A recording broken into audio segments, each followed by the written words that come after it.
If you leave now, Mama will never wake again. The child said quietly. Sheriff Clayton's hand freezes on the screen door handle. Behind him, 8-year-old Mercy stands in the dim kitchen, her bare feet planted beside a dark stain spreading across the pine boards. What did you say, child? If you leave now, Mama will never wake again. Clayton turns. The girl's eyes are too old, too knowing for her age. Her mother lies crumpled beside the overturned kitchen table, auburn hair fanned across broken dishes and scattered mail. Your mama's just sleeping, Mercy. No, sir, she ain't. Girl, I need to call this in. She's got the sickness in her head. The one that makes her forget things. Clayton steps back inside, letting the screen door slam. The house smells like copper pennies and something else. Fear, maybe. 3 days since anyone saw Rachel Holloway in town. 3 days since she missed her shift at the diner, where half the county comes for coffee and gossip. When's the last time she spoke to you? Tuesday morning. Right before you came by, the words hit him like cold water. Clayton's jaw tightens, and his hand moves instinctively to his badge. I never came here on Tuesday. Yes, sir, you did. Mercy walks to the kitchen window and points toward the dirt road outside. Fresh tire tracks cut deep grooves in the mud from yesterday's rain. That's your truck's mark right there. Daddy taught me to read tracks before the cancer got him. Clayton's radio crackles from his belt. Dispatch calling for his 20. He reaches down and clicks it off without responding. What exactly did you see Tuesday, Mercy? You and Mama talking real quiet by the porch. Then you left real fast. Then she got the shaking sickness and went to get Daddy's lockbox. The child kneels beside her mother, placing a small hand on Rachel's forehead. No movement. No breath misting in the cool morning air streaming through the open door. She ain't sleeping, Sheriff Clayton. She's waiting. Waiting for what? For someone to tell the truth about what's been happening to the women around here. Clayton looks down at the blood on the floorboards, then at the overturned furniture, then at the child whose stare never wavers from his face. Mercy, where's that lockbox now? The girl points toward the back bedroom, and Clayton notices her small hand is shaking. Clayton follows the trail of muddy footprints toward the bedroom, his boots creaking on the old floorboards. The lockbox sits open on the unmade bed, empty except for a single photograph and an official letter bearing the county seal. Don't touch that. He turns. Mercy stands in the doorway, blocking his exit. Child, I need to see what's in there. No, sir, you don't. Clayton reaches for the photograph anyway. It shows a younger Rachel standing beside 3 other women outside the courthouse. All 4 are smiling. All 4 are dead now except Rachel. Where did the other things go, Mercy? Mama hid them. Where? Same place she hid the recordings. The blood drains from Clayton's face. He picks up the letter with shaking hands. It's addressed to Rachel's late husband, dated 2 years ago. A formal notice about witness protection relocation. Your daddy was going to testify about something, wasn't he? About the women who went missing. But who was making them disappear? Clayton's radio crackles again. This time he answers. Clayton here. Sheriff, we got 3 more missing person reports filed this morning. All women, all from the same area as the others. He clicks off and looks at Mercy. How long has your mama been like this? Since Tuesday. Right after you told her to keep quiet or bad things would happen to me. I never said that. You did. I heard every word from the closet where Mama told me to hide. Clayton walks back toward the kitchen, where Rachel lies motionless. Her breathing is so shallow that he has to lean close to hear it. She's not dying, is she, Mercy? No, sir, she's waiting. For what? For you to decide if you're gonna help us or hurt us.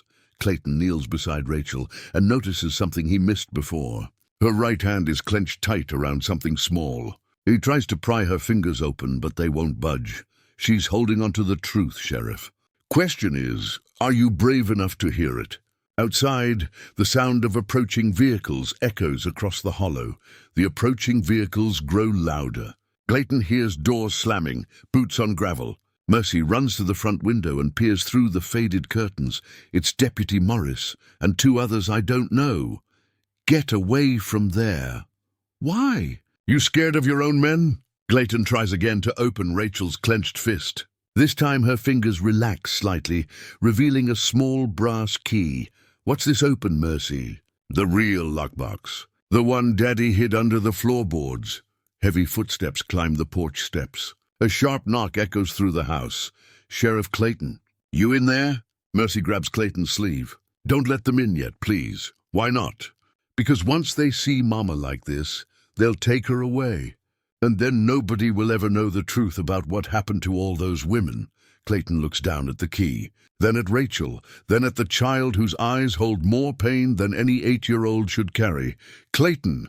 Morris shouts from outside. We need to talk. Show me the real lockbox first, Clayton whispers to Mercy.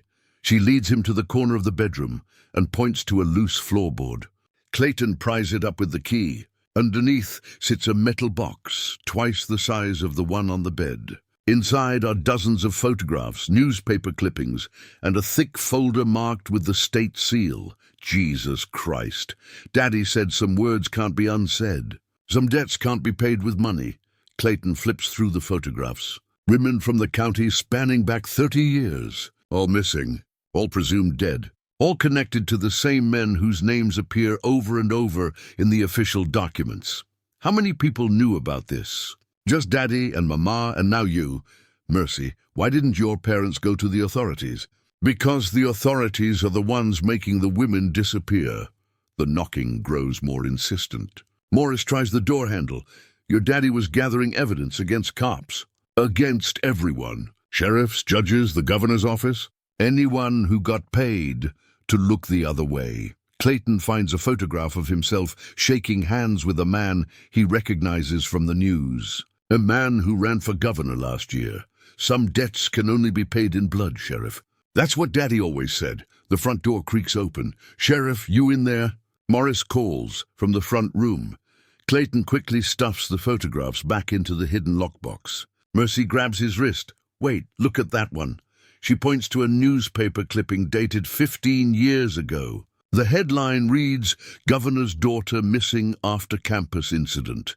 Below it, a photograph of a young woman with auburn hair and familiar eyes. That's Mama.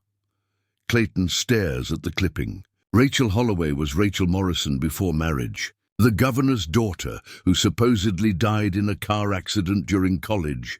Your mother faked her death. Daddy helped her. She found out about the missing women back then. Her own father was covering it up.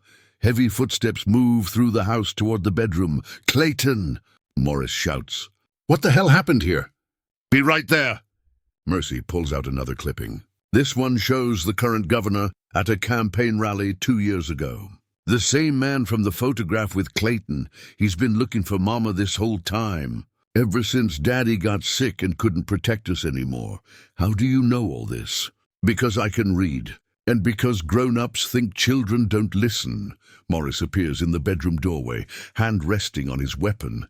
Jesus, Clayton. Is that Rachel Holloway? She's alive, barely. What happened to her? Clayton looks at Mercy, then back at Morris. Don't know yet.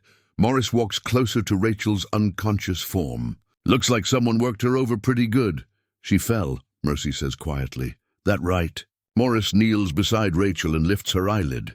Pupils are blown wide. This looks like poison to me. Clayton feels the hidden lockbox beneath the loose floorboard.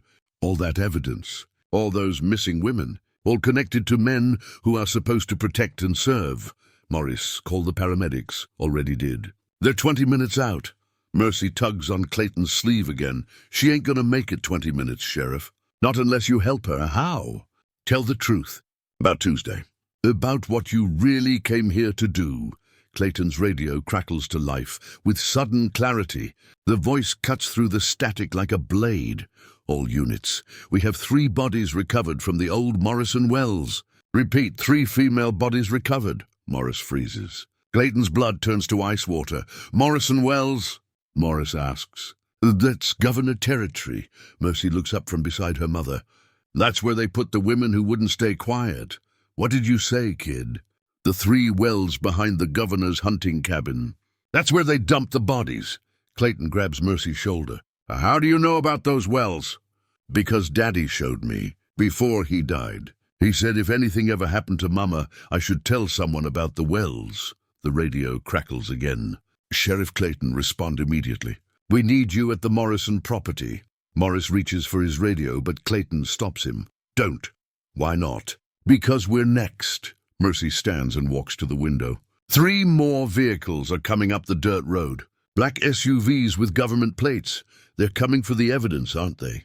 Mercy asks. Yeah. And for Mama? Probably. Mercy turns back to Clayton. Her young face is set with grim determination. I'll make you a deal, Sheriff.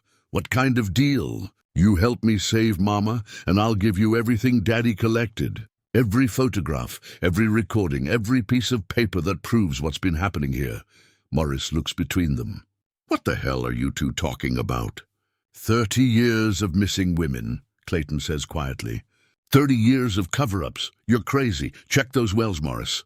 See how crazy I am. The black SUVs pull into the yard. Doors slam. Heavy boots on gravel. Mercy kneels beside Rachel again and whispers something in her ear. For the first time since they arrived, Rachel's eyelids flutter. What did you tell her? Clayton asks. That it's time to wake up. That the men who killed Daddy are here. Rachel's eyes open. She looks directly at Clayton. You came back? Yeah. Good, because they're going to kill us all if we don't fight back. A loud knock echoes through the house. Federal agents! Open up!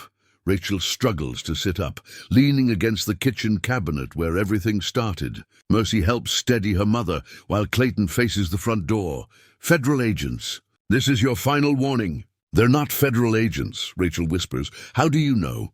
Because real federal agents would have come 3 years ago when my husband first contacted them. Morris draws his weapon. Clayton, what's going on here? Put the gun down, Morris. Not until someone explains what the hell is happening. Rachel reaches into her shirt pocket and pulls out a small recording device. Everything you need to know is on here. 30 years of conversations. 30 years of bribes. 30 years of murdered women. The front door explodes inward. 3 men in dark suits enter with weapons drawn. The lead man is older, grey-haired, with cold eyes that settle immediately on Rachel. Hello, daughter. Hello, Governor. Mercy steps between them. You can't have her. Child, you don't understand the situation. I understand that you killed my daddy. I understand that you've been killing women who get in your way. And I understand that you're afraid of what Mama knows. The governor signals to his men. They advance into the kitchen. Clayton steps forward. That's far enough. Sheriff, you're out of your jurisdiction here. Actually, I'm not. Clayton unpins his badge and hands it to Mercy. The brass star looks enormous in her small palm. What are you doing?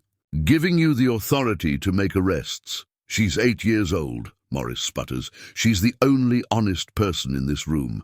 Mercy looks down at the badge, then at her mother. Then at the governor. If you stay and face justice, Mama lives. If you run, she dies, and everyone finds out what you did. You think you can threaten me, child? I think 30 years of evidence speaks louder than threats. Rachel activates the recording device. Voices fill the kitchen. Conversations about money, about problems that needed solving, about women who asked too many questions. The governor's face goes white. Some curses can only be broken by choice. Grandpa, choose. Rachel's eyes clear completely as the voices from the recording fill the kitchen. Her own father's voice discussing payment schedules for silence. Clayton's voice agreed to look the other way. The voices of dead women who trusted the wrong people. Turn it off, the governor commands. No. Mercy clutches the badge tighter. Everyone needs to hear this. Rachel pushes herself to her feet, stronger now than she's been in days. Hello, Father. It's been 15 years. Rachel, you don't understand what you're doing. I understand perfectly. I've been planning this since the day you had my husband killed. Morris lowers his weapon, finally understanding. Jesus Christ. The governor's been running a murder operation for 3 decades, Rachel confirms. Women who got too close to the truth. Women who wouldn't take bribes. Women who couldn't be controlled. Clayton looks at Mercy, still holding his badge. What happens now, Sheriff? Now we arrest the bad guys. One of the governor's men raises his weapon toward Mercy. Clayton moves without thinking, tackling the man to the ground. Morris joins the fight. Rachel grabs the fallen weapon. "Stop!" the governor shouts. "All of you stop!" The room goes silent except for the recording still playing. A woman's voice begging for her life. The governor's voice ordering her elimination. Mercy walks to her grandfather, badge gleaming in her small hand. "You chose wrong, Grandpa. I can make this right. I can make all of this go away." "No, you can't. Because Mama already sent copies of everything to the real federal agents. They're probably here by now." Sure enough, the sound of helicopters fills the air outside. Clayton looks at the governor, then at Rachel. Then at the 8-year-old girl holding his badge. "I couldn't have left anyway, could I?" "No, sir," Mercy says. "Some choices get made for us." Rachel takes her daughter's hand. "And some choices we make for ourselves." The helicopters land outside. Real federal agents this time. Justice wearing a child's face, just like Mercy promised. 6 months later, dawn breaks over hills that no longer hide secrets. Clayton drives the winding roads of the county, his badge restored, his conscience clean. The morning patrol takes him past 3 filled-in wells and a governor's mansion that stands empty. At the Holloway house, Mercy sits on the front porch with a cup of coffee that's mostly milk and sugar. She waves as Clayton's truck pulls into the yard. "Morning, Sheriff." "Morning, Deputy." Rachel appears in the doorway. Color back in her cheeks, strength back in her voice. "Everything quiet out there?" "Quiet as it should be." Mercy jumps down from the porch steps and walks to Clayton's truck. She pulls a folded paper from her pocket. "Got another letter yesterday. From a woman 2 counties over. Says her sister went missing 3 weeks ago." Clayton takes the letter and reads it. "What do you think?" "I think bad men don't just disappear because we caught some of them." "You're probably right." Rachel joins them in the yard. "The federal agents want to interview Mercy again next week. About the other cases they're investigating. I'll drive her," Clayton offers. "No need," Mercy says. "I can handle myself." Clayton looks at the 8-year-old girl who brought down a governor and saved her mother's life. "I know you can, but you shouldn't have to." "Maybe not. But somebody has to watch out for the women who can't watch out for themselves." Mercy pins her honorary deputy badge to her jacket and climbs into Clayton's truck. "Where to first, Deputy?"